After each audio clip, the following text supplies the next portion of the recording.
Welcome back to my channel মৌসুমীর gardening tips চ্যানেলে তোমাদের সবাইকে জানাই আন্তরিকভাবে শুভেচ্ছা এবং ধন্যবাদ।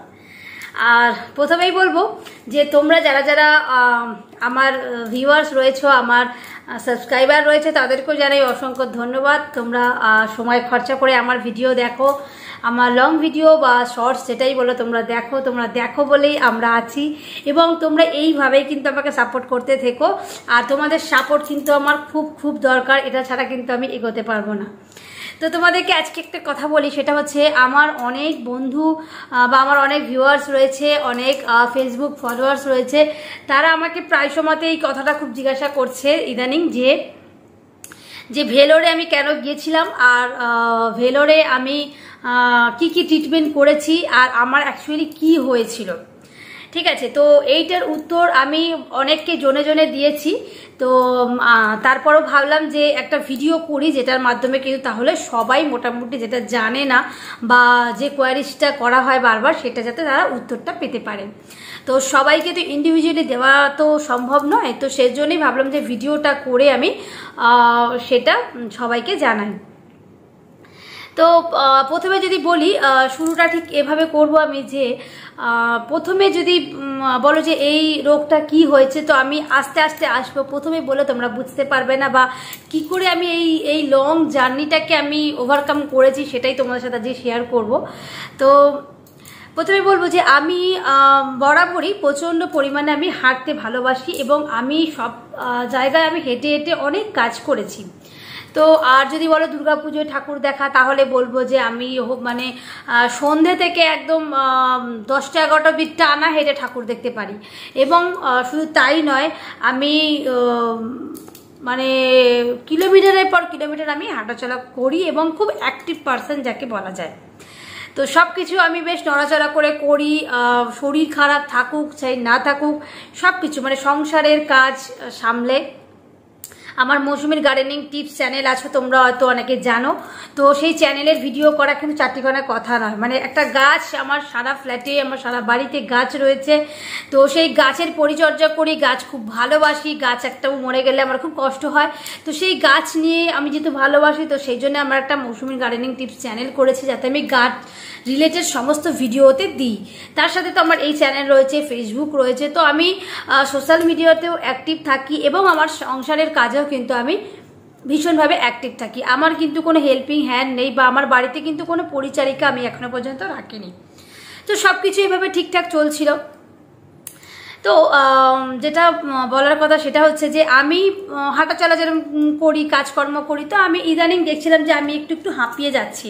ঠিক আগের মতো সেই ফেজে আমি কাজটা করতে পারছি না, মানে সেম কাজই করছি, কিন্তু আগে হয়তো অতটা কষ্ট হতো না, কিন্তু এখন খুব কষ্টটা আমি ফিল করতে পারি। তো সেটা আমি ভাবতাম যে ঠিক আছে, হয়তো একটা বয়সের পর যেরকম মানুষের হয় না যে একটা মানুষ 15 বছর বয়সে যে কাজের মানে কার্যক্ষমতা তার থাকে, নিশ্চয়ই 25 বছর বয়সে সেটা থাকবে না। 25 বছরে যে কার্যক্ষমতা থাকবে সেটা নিশ্চয়ই 35 বছরে থাকবে না, বা 35 থেকে 40 বছর। তো যত মানুষের এজ বাড়বে, একটা একটা করে জন্মদিন পেরোবে, তত মানুষের কার্যক্ষমতা কিন্তু কমে যাবে। তো আমার ক্ষেত্রে ঠিক সেটাই হয়েছিল। তো আমি ভাবলাম 10 বছর আগে যে আমি যা ছিলাম, যে আমি আমার কার্যক্ষমতাটা ছিল, নিশ্চয়ই 10 বছর পর আমি সেটা করতে পারবো না, আমার একটু কষ্ট হবে। তো আমি এটাকে ভেবেছিলাম আর ওটাকে জাস্ট উড়িয়ে দিয়েছি। কিন্তু হ্যাঁ, আমার স্পন্ডিলাইটিসের প্রবলেম রয়েছে, আমার আর্থারাইটিস রয়েছে, তো সেজন্য আমি অনেক দিন ধরে ভুগেছি এবং এটা আমাদের জেনেটিক, মানে আমার দিদার ছিল, তো আমার মায়ের ছিল, তার থেকে আমি পেয়েছি যে আর্থারাইটিস বা স্পন্ডিলাইটিসের এটা। তো এটা নিয়ে তো আমি ভুক্তভোগী আছি, তো এটা জানি যে এগুলো কোনো ওষুধে সারে না, এটা আজীবন যার হয় সেটাকে টেনে চলতে হয়। তো আমি সেভাবেই ওটাকে মানিয়ে নিয়েছি, ডাক্তার দেখিয়েছি আর টেস্ট দিয়েছে, কিন্তু একবার টেস্ট করেছি স্পন্ডিলাইটিস ধরা পড়েনি, আর একবার টেস্ট করেছি স্পন্ডিলাইটিস ধরা পড়েছে, কিন্তু ধরা পড়েও তো কিছু লাভ নেই। এক হচ্ছে ব্যায়াম করো বা কিছু, যাই হোক। তো আমি এই যে রোগটা আমার ধরা পড়েছে, এটার জন্য ভেলোরে ট্রিটমেন্ট করলাম, সেটার কিন্তু আমি কোনোদিন কোনো কিছু সিমটম পাইনি। তো এবারে যেটা প্রবলেম হচ্ছে সেটা হচ্ছে যে আমি সেই কাজগুলোই আমি করতাম, কিন্তু আমি হাঁপিয়ে যেতাম। 5 মিনিট 10 মিনিটের রাস্তা যেটা হেঁটে মানুষে চলে যায়, সেই রাস্তা দিয়ে যখন আমি হেঁটে যাচ্ছি, আমার যেন কোথাও একটা মনে হচ্ছে যে আমি একটু দাঁড়ালে বোধহয় একটু ভালো হয়, বা একটুখানি রেস্ট নিলে ভালো হয়, বা একটু জল খাই। তো এইগুলো হতো আমার। আমি তখন চিন্তা করতাম যে আমি এত হাঁটতে পারি, সেখানে আমি 5-10 মিনিট হেঁটে কেন এতটা আমি কষ্ট হচ্ছে, আমি শ্বাসের প্রবলেম হয়ে যাচ্ছে, মানে শ্বাস নিতে কষ্ট হচ্ছে, যেন মনে হচ্ছে কেউ আমাকে মানে আমাকে কেউ এরকম চেপে ধরে আছে, তার জন্য আমি নিঃশ্বাস নিতে পারছি না। তো এরকম 5 মাস 6 মাস ধরে হচ্ছিল, কিন্তু আমি সেটাকে অতটা আমল করিনি। মানে আমি ওই যে বললাম না, আমি ভেবেছিলাম হয়তো একটা বয়সের পর এগুলো হয়তো সবারই হয়, ওই জন্যই হয়তো আমার হচ্ছে। তো এরপরে একদিন হয়েছে কি, আমি আমার মেয়েকে স্কুলে দিয়ে, তো মেয়ের স্কুল থেকে আমার বাড়ি মোটামুটি 10 থেকে 15 মিনিটের হাঁটা পথ। তো আমি সেটা হেঁটে হেঁটে আসছি, তো আমার ভীষণ কষ্ট হচ্ছে, আমি দাঁড়িয়েছি, আমার শরীর খুব খারাপ করছে, ধরপড় করছে। তো আমি তখন একটু দাঁড়ালাম, একটু বসলাম, তো এরকম করতে করতে যাই হোক আমি বাড়িতেও চলে এসেছি। তো সেই দিনের থেকে না আমার শরীরটা খুব খারাপ করছে, মানে সারা দিনটা ঠিক একটু আনইজি ফিল হচ্ছে আমার। তো করতে করতে তো সেদিন আমার হাজব্যান্ড অফিস যাচ্ছে, তো আমি আমার হাজব্যান্ডকে না বললাম যে এরকম আমার শরীরটা না ভালো যাচ্ছে না, আমার খুব কষ্ট হচ্ছে, আজকে সারা দিনটা আমার খুব কষ্ট হচ্ছে। তো হাজব্যান্ড বললো যে ঠিক আছে, যদি সেরকম কিছু প্রবলেম হয় তো আমাকে ফোন করো, আমি অফিস থেকে চলে আসবো। তো এরকম বললো। তো ওই দিনটা দেখলাম যে হ্যাঁ, রাতের দিকে আমার সেই দিনটা ভীষণ কষ্ট হচ্ছে। ঠিক রাত্রি যখন 12টা-1টা বাজে আমার নিঃশ্বাসের প্রবলেম শুরু হয়ে যাচ্ছে, আমার শ্বাসকষ্ট হচ্ছে, মানে এতটা পরিমাণে শ্বাসকষ্ট হচ্ছে যে মানে চোখ মুখ উল্টে গিয়ে, মানে আমি 1 ঘন্টা প্রায় আমার চোখ মুখ উল্টে গিয়ে আমি নিঃশ্বাস নিতে পারছি না, দম আটকে আসছে, মনে হচ্ছে যেন আজকেই আমার শেষ দিন। তো এরকম আমার হচ্ছে, হওয়ার পর সেই দিনটা রাত্রিটা কোনো মতে কাটলো। তো তারপর পরের দিনটা যথারীতি আবারও সেম সংসারের কাজ যেরকম সেগুলো চলছে আমার, করে আবার মেয়েকে স্কুলে দিয়ে তারপরে হেঁটে যখন আসছি আবারও সেম প্রবলেম। তো সেই দিনকেও আমি আমার বরকে বললাম যে তুমি আজকে না যেও না, আমার শরীরটা কালকে থেকে ভালো নেই, তুমি আজকে যেও না, আমার একটা কষ্ট হচ্ছে, আমার যেন মনে হচ্ছে যেন হসপিটালে আবার ভর্তি না হতে হয়, এরকম না। আর আমার একটা সিক্স সেন্স খুব কাজ করে, মানে আমি যেটা যেদিনকে ভাবি না সেটা সেদিনকে বা তার পরের দিনকে ওটা হয়ই হয়, মানে এতটাই আমার সিক্স সেন্স খুব কাজ করে। তো আমি না মুখ ফসকে বলেও ফেললাম যে আমার এত কষ্ট হচ্ছে, আমাকে যদি হসপিটালে ভর্তি হতে হয়। তো সেই যথারীতি আমার হাজব্যান্ড বললো যে ঠিক আছে, যদি প্রবলেম হয় তুমি বলো, আমি অফিস থেকে চলে আসবো। তো আমি অফিসটা যাই, ঠিক আছে যাও। অফিসটা চলে গেছে, দুপুর 2টোয় সেদিন অফিস ছিল, আর আমার হাজব্যান্ড ও চাইলেও ছুটি নেওয়া ওইভাবে যায় না। তো যাই হোক অফিস চলে গেছে। বিকেলবেলা থেকে যথারীতি আবার সেই শরীর খারাপ, আবার শ্বাসকষ্টের প্রবলেম, করতে করতে সন্ধে হতে যাচ্ছে। ঠিক 5টা-6টা বাজে, ব্যাস আমার শ্বাসকষ্ট মানে ট্রিমেন্ডাস যাকে বলে, একদম কষ্ট বেড়ে গেছে। করতে করতে তখন আমি আমার মেয়েকে আমি আমার ফ্ল্যাটের দরজা খোলা শিখিয়ে রেখেছি, আর আমার বাবাকে আর আমার বরকে এই 2টো নাম্বারে ফোন করা শিখিয়েছিলাম। মানে যেহেতু বাচ্চা মানুষ, আমার মেয়ের বয়স 5 বছর, তো ও ফোন দেখে বাবা কোনটা, মা কোনটা, দিদা কোনটা, সেগুলো তো অতটা একটু একটু করে বুঝতে পারে।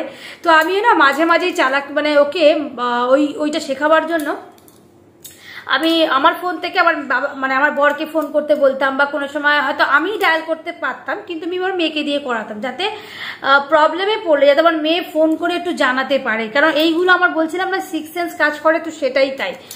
আমি যেহেতু ফ্ল্যাটে একা থাকি, তো সেক্ষেত্রে আমার মানে মনে হয় যে এইগুলো বাচ্চাদের শিখিয়ে রাখাটা অনেক জরুরি। কারণ আমার যে প্রবলেমটা হলো, আমি যদি ফ্ল্যাটের দরজা খোলা না শেখাতাম, আমি যদি ফোন করাটা আমার বরকে বা আমার বাবাকে না শেখাতাম, তাহলে হয়তো আমি মরে পড়েও থাকলেও আমার মেয়ে ওই জানানোটুকু করতে পারতো না। মানে ফ্ল্যাটে কেউ যদি আমাকে রেস্কিউ করবার জন্য আসতো, ফ্ল্যাটের দরজাটাকেও খুলতে পারতো না, এইটা হতো। তো আমি আমার মেয়েকে শিখিয়ে রেখেছিলাম, তো সেটাই। তারপর আমার মেয়েকে না আমি তখন বিকেলবেলা সন্ধ্যেবেলা থেকে আমার মেয়েকে বললাম যে আমার শরীরটা খুব খারাপ হচ্ছে, হয়তো হসপিটালে ভর্তি হতে পারি, তো তুই কিন্তু খুব ভালোভাবে থাকবি বাবু, দরকার হলে আমার মায়ের কাছে তোকে পাঠিয়ে দেবো, তুই কয়েকদিন অন্তত আমি যদি হসপিটালে ভর্তি হই, কারণ আমি বুঝতে পারছি আমার শরীরে কিছু একটা হচ্ছে, তো যদি হসপিটালে ভর্তি হই তুই কিন্তু মা খুব ভালোভাবে থাকবি, তুই কিন্তু দুষ্টুমি করবি না। আমার মেয়েও তখন কাঁদতে কাঁদতে বলছে যে মা তুমি এরকম কেন বলছো, তুমি চিন্তা করো না, আমি ভালোভাবেই থাকবো। আর আমার মেয়ে খুব ম্যাচিওর, মানে ওকে আলাদা করে বাচ্চাদের মতো বোঝাতে হয় না যে কেন এসব বলছি, ও সবই বুঝতে পারে। তো তারপরে আমার মেয়েকে আমি তখন চোখ মুখ উল্টে যাচ্ছে আস্তে আস্তে, শরীর খারাপ, মানে আমি আর সেন্স নেই, মানে এরকম অবস্থা যে আমার চোখ মুখ উল্টে যাচ্ছে, নিঃশ্বাস নিতে পারছি না, গলায় যেন মনে হচ্ছে কেউ একটা চেপে ধরে আছে, ঠিক এরকম হয়েছে। করতে করতে আমার মেয়েকে তখন আমি বললাম যে বাবু তুই বাবাকে ফোন কর, মানে জাস্ট ইশারা করে বলছি যে তুই এরকম করে ফোন কর বাবাকে। তো আমার মেয়ে আমার বরকে ফোন করে করে করে কাঁদতে কাঁদতে বলে, মাম্মামের কি হয়ে গেছে, তুমি তাড়াতাড়ি আসো, মাম্মাম কথা বলছে না, মাম্মাম চোখ মুখ কেরম হয়ে গেছে, নিঃশ্বাস দিতে পারছে না, তুমি তাড়াতাড়ি আসো। করে করে আমার মেয়ে প্রায় 2 থেকে 3 বার আমার বরকে ফোন করে। করার পর এবার 20 থেকে 30 মিনিট আমার বরের সময় লাগবে অফিস থেকে আসতে।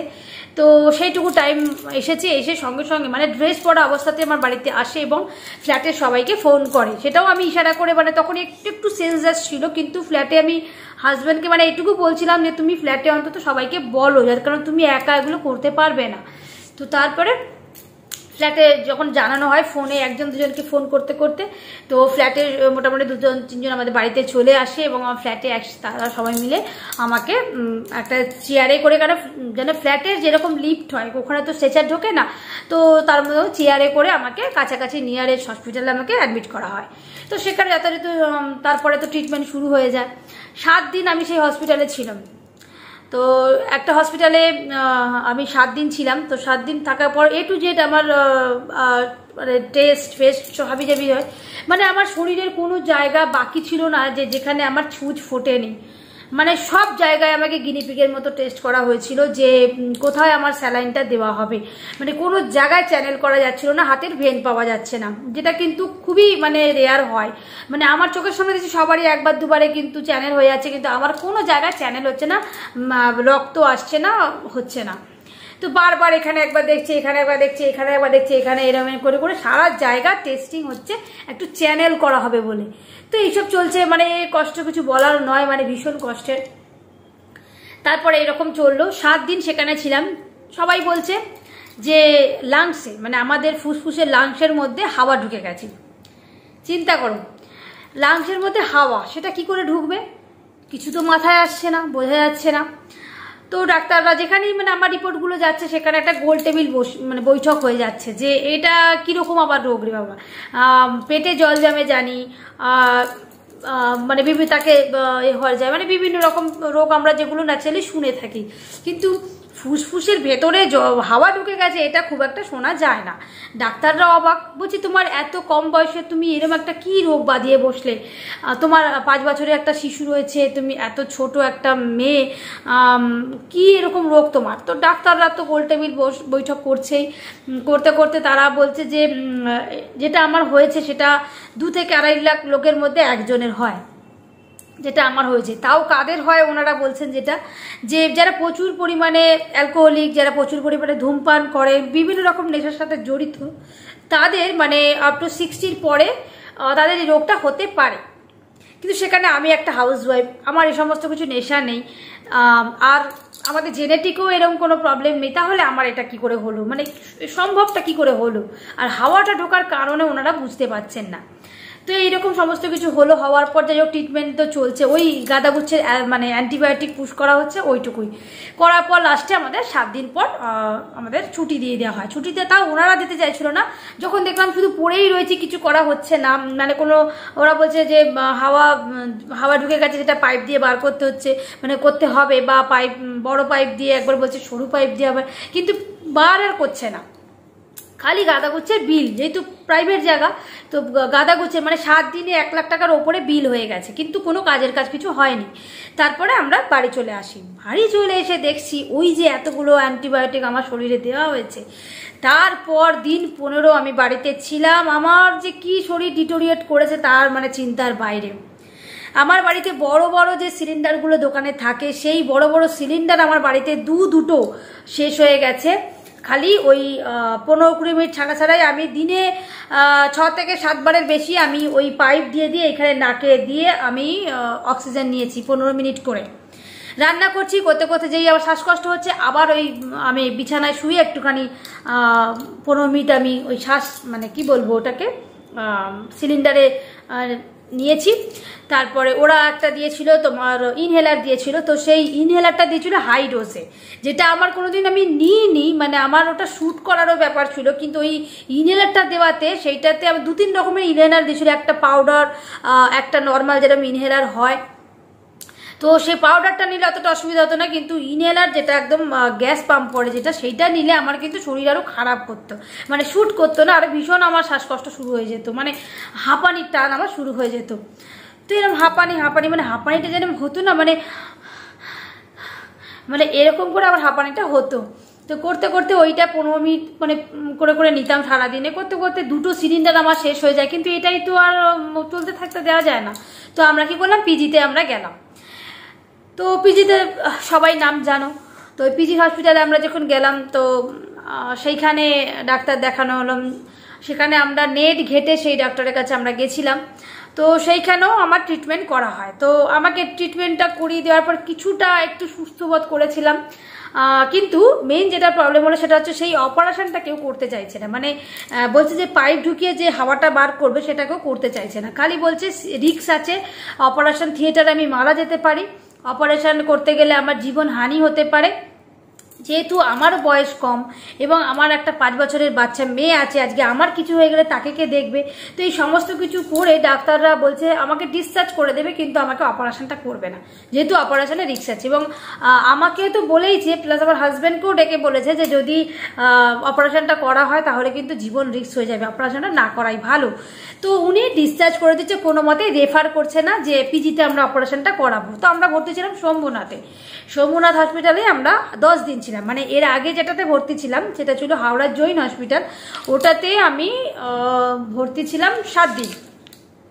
তারপর পিজিতে দেখালাম, পিজিতে দেখার পর শম্ভুনাথে আমাকে রেফার করলো। যখন শম্ভুনাথে ছিলাম 10 দিন, 10 দিন পরেও যখন দেখছি কোনো অপারেশন হচ্ছে না, ওনারা ডিসিশন নিতে পারছে না বা ডিসিশন নিয়েও বলছে যে অপারেশনটা করাবে না, তখন আমরা আবার ছুটি নিয়ে বাড়ি চলে আসি।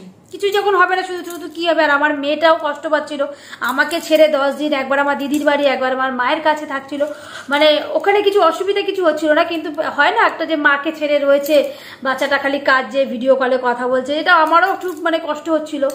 তো আমরা বাড়ি চলে আসি। তো এরপরে দেখলাম যে কয়েকদিন একটু ঠিক ছিলাম, তারপরে আবারও সেই প্রবলেম শুরু। তারপর আমরা কী করলাম, পুজোর আগে আবার আমরা পিজিতে দেখাতে গেলাম। পিজিতে দেখানোর পর সেখানে সেই একই কথা, অপারেশন করো অপারেশন করো, কিন্তু শম্ভুনাথের ডাক্তার তো রেফার করছে না। তখন আমরা ডিসিশন নিলাম তা আমরা ভেলোর যাব।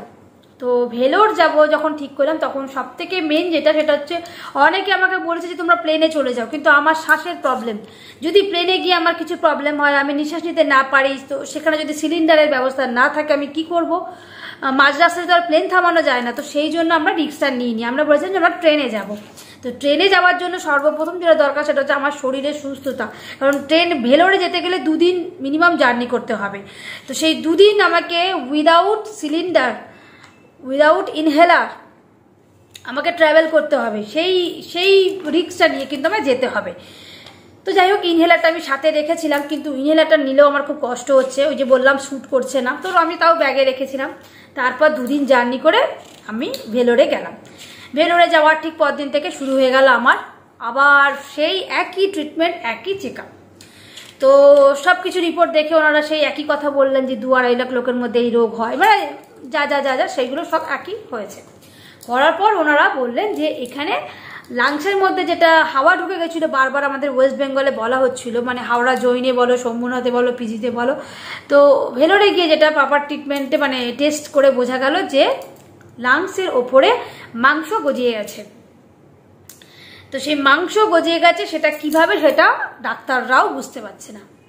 মানে ভেলোরের ডাক্তাররাও অবাক যে আমার মতো বয়সী একটা মেয়ে কি করে এই রোগের শিকার হলো, আর লাংসের মধ্যে কি করে মাংস গজিয়ে গেল। এটা কিন্তু নট টিউমার, এটা কিন্তু টিউমার নয়, কিন্তু একটা মাংসর একটা আস্তরণ যাকে বলে। আমাদের যেখানে ফুসফুসটা থাকে তার ঠিক ওপরটা একদম আস্তরণ, তো সেইটা মাংস ডিম। এটা কী করে হলো? তো যাই হোক, সেটা এবার ট্রিটমেন্ট হবে। তো সেখানেও একই কথা বলা হলো আমাকে যে খুব রিস্ক আছে, অপারেশনটা একটু টাইম সাপেক্ষও আছে, অনেক ব্লাড লাগবে। যেখানে মানুষের 1-2 ইউনিট ব্লাডে অপারেশন হয়ে যায় ছোটোখাটো, সেখানে আমার 6 ইউনিটের কাছে, মানে 6 ইউনিটই আমার ব্লাড লেগেছে। হাজব্যান্ড দিয়েছিল 2 ইউনিট মতো, তার বাকিটা ওরা ম্যানেজ করেছে। তো সেইটা দিয়ে আমাদের অপারেশনটা, থিয়েটারে গেলাম, অপারেশন হবে। তারপর তো এবার আমার তো চিন্তা শুরু যে আমাকে অ্যানাস্থেশিয়া করবে, তো মানে ডাইরেক্ট করবে না তো, মানে বিভিন্ন রকম মনে আমার হচ্ছিল এগুলো। তো যাই হোক, অপারেশনটা তারপরে হলো এবং লাংসের ওপরে যে মাংসটা সেটা যেটা যারা দেখেছো না যে লোহা যে ঝালাই করার মেশিন তোমরা দেখেছো যে কেটে এরকম একটা সরু পাইপ থাকে বা সোনা ঝালাই করে যেরকম আগুনের ফুলকি বেরোয় সেরকম টাইপের মেশিন দিয়ে কিন্তু ফুসফুসের ওই ওপরের থেকে মাংসটা ঝালাই করে বার করে করে কেটে কেটে সেই মাংসটা এতটা বড় বার করা হয়েছে। সেটাকে বায়োপসি করতেও পাঠানো হয়েছিল। তো বায়োপসি রিপোর্টও নর্মালি এসেছে। তো তারপরে ওই যে অপারেশনটা হয়েছে, তো আমার 3 জায়গায় অপারেশন হয়েছে। লাংসে হয়তো অসুখটা হয়েছে, মানে প্রবলেমটা হয়েছে, কিন্তু আমার এক জায়গায় আমাকে কাটা হয়েছে প্রায় 8 থেকে 9 ইঞ্চি, মানে একটা সিঙ্গাপুরি কলার যে সাইজ হয় এরকম 8 থেকে 9 ইঞ্চি এক জায়গায় চিড়ে কাটা হয়েছে। এক জায়গায় আলাদা জায়গায় ফুটো করা হয়েছে, যেটা হচ্ছে ড্রেনেজ সিস্টেম, ঠিক আছে, এরকম বড় করে। আর আসল অপারেশনটা তো লাংসে হয়েছে, মানে 3টে জায়গায় কাটাছেড়া। লাংসে তো কাটাছেড়া হয়েইছে, আরও এক জায়গায় 9 ইঞ্চি কাটা হয়েছে, যেরকম আমাদের সিজারে মানুষে কাটে, সিজার হলে যেটা কাটা পড়ে এতটা কাটা, তার সাথে আবার ফুটো করা যেটা হচ্ছে। তো এই 3টে মেজর অপারেশনের পর শরীর যে কিভাবে বেঁচে আছি সেটা আমি জানি। অবশ্যই তোমাদেরকে আমি থ্যাঙ্কস জানাবো যারা আমার ভিডিও দেখেছো, যারা আমার ব্লগ দেখেছো। আমার একটু তো ব্লেসিং তোমাদের রয়েছেই যে আমাকে আবারও তোমাদের কাছে ফিরিয়ে নিয়ে এসছে, যেটার জন্য আজকে তোমাদের কাছে আমি রয়েছি, তোমাদের সামনে বসে আছি, ভিডিও করছি, তোমাদেরকে শেয়ার করছি। সবটাই তোমাদের আশীর্বাদ তো আছেই, প্লাস আমার যারা সিনিয়র রয়েছে তাদের আশীর্বাদ। আর অবশ্যই যেটা না বললে মানে খুব অপরাধ করব বলে আমার মনে হয়, সেটা হচ্ছে ভেলোরের ডাক্তার। উনি এত ভালো মানুষ, আর এত ভালো ওনার ব্যবহার, আর এত ভালো ওনার প্রেডিকশন, যেটার জন্য কিন্তু আমি এখনো পর্যন্ত বেঁচে রয়েছি। যেটা কিন্তু আমার ওয়েস্ট বেঙ্গলে বলেই ছিল যে আমি অপারেশন থিয়েটারে মারা যেতে পারি, কিন্তু ওনারা আমাকে অপারেশন করেছেন, আমাকে ভালো করেছেন, বাঁচিয়ে তুলেছেন। কিন্তু হ্যাঁ, একটা প্রবলেম যেটা কি সেটা হচ্ছে প্রচণ্ড পরিমাণে কিন্তু আমার এখনও পেন হয়। 3টে অপারেশনের জায়গাতে পেনে আমি সহ্য করতে পারি না। আমি শুতে বসতে খেতে এগুলো প্রচণ্ড কষ্ট হয়। এই যে বসে আছি, এইরকম বসলে আমার কোনো প্রবলেম হয় না, কিন্তু আমি যখনই শুই তখন যে কাটা জায়গার ওপর আমার চাপ পড়ে সেখানে আমার কষ্ট হয়। বা আমি এই যে ফেস টু ফেস কথা বলছি আমার অতটা প্রবলেম হচ্ছে না, কিন্তু আমি ঝুঁকে যখনই খাবার খাই বা ঝুঁকে আমি কোনো কাজ করতে যাই সেগুলো আমার কিন্তু বারণ, আমার কষ্ট হয়। বা ঝুঁকে আমি যখন কাচাকুচি করি বা যে কিছু মানে আমরা নিচু হয়ে ছাড়া কোনো কাজ করতে পারি না, সেইগুলো করলে আমার কষ্ট হয়। তো আর হাঁটাচলা তো মনে করো যে ঘরের মধ্যে হাঁটাচলা আমি সারাদিনই করছি, কিন্তু বাইকে করে যদি আমি কোনো জায়গায় যাই রাস্তার বাম্পারে জার্কিংয়ে কিন্তু ভীষণ পরিমাণে আমার কষ্ট হয়। অপারেশনের জায়গাগুলো রীতিমতো দপ করে পেন হয় প্রচণ্ড। তো আমি রাস্তাঘাটে সেভাবে এখনও হেঁটে অত বেরোইনি, বা 6 মাস হতে গেল আমি রাস্তায় প্রচুর পরিমাণে হাঁটা এখনও আমার হয়নি, বা বাইকে করে অনেক দূরে আমি এখনও যেতে পারি না, আমার ভীষণ কষ্ট হয়। তো জানি না এগুলো কবে ওভারকাম করতে পারবো। তো তোমরা যারা বারবার আমাকে জিজ্ঞাসা করছিলে যে ভেলোরে কেন গেছি, কি হয়েছে না হয়েছে, ঠিক সেই কারণটার জন্যই তোমাদের সাথে এই ভিডিওটা শেয়ার করলাম যে আমার এই ব্যাপার হয়েছে। এতটুকু একদম মোটামুটি শর্টে যতটুকু বলা যায় আমি তোমাদেরকে বললাম। আশা করি তোমরা বুঝবে যে আমার কি হয়েছিল না হয়েছিল। তো তোমাদেরকে একটাই রিকোয়েস্ট যে তোমরা, আমি যখন এত কিছু যুদ্ধে লড়াই করে তোমাদেরকে ভিডিও দিই, তোমাদেরকে ভালো রাখার চেষ্টা করি, এন্টারটেনমেন্ট করার চেষ্টা করি, তোমরাও একটু আমার পাশে থেকো, আমাকে সাপোর্ট করো। আমার ভিডিও একটু বেশি করে দেখো, স্কিপ করে যেও না। আর যারা এখনও আমার চ্যানেলে ভিডিওটা দেখছো তাদেরকে বলবো এক্ষুনি চ্যানেলটাকে সাবস্ক্রাইব করে রেখো, তাহলে এরকম ভিডিওগুলো যেগুলো কষ্ট করে বানায় সেগুলো তোমাদের উদ্দেশ্যেই তো বানায়। তো তোমরা যদি একটু আমাকে মোটিভেট করো, একটু লাইক শেয়ার কমেন্ট করো, একটু সাবস্ক্রাইব ফলো করো, তাহলে আমি অনেকটা মানে আমার ভালো লাগবে। জানি না কতদিন আমি আর বাঁচবো, কিন্তু যতদিনই বাঁচবো তোমাদের এই আশীর্বাদ, তোমাদের এই সাপোর্টটা আমার দরকার। তো আমি পৃথিবীতে না থাকলে তো হয়তো আমার এই চ্যানেলটাও আর থাকবে না, কিন্তু এই স্মৃতিটুকু তো থেকে যাবে, এটাই আমার কাছে অনেক বড় পাওনা। আর তোমরা আমার এই চ্যানেল ছাড়াও তো বললাম আরও কয়েকটা চ্যানেল রয়েছে, আমার ফেসবুক পেজ রয়েছে মৌসুমী রায়, তাতেও আমার বিভিন্ন ভালো ভিডিও আমি দিই, রিলস ভিডিও দিই। তোমাদের ভালো লাগলে তোমরা একটু ফলো করে দিও। তো যাই হোক, আজকে অনেক কথাই তোমাদের সাথে শেয়ার করলাম, জানি না তোমাদের বোর করলাম কি না। আসলে অসুখের ব্যাপার তো, মানে খুব কম করে বললে অনেক কিছু হয়তো মিস করে যেতাম, বলা হতো না, সেই জন্য আমি যতটুকু পেরেছি বলার চেষ্টা করেছি। তো আশা করি তোমাদের বোঝাতে পেরেছি। তো যাই হোক, ভিডিওটা যদি তোমাদের ভালো লাগে তোমরা দেখো, আর কি বলবো। তো যাই হোক, আজকের জন্য এইটুকুই, টাটা।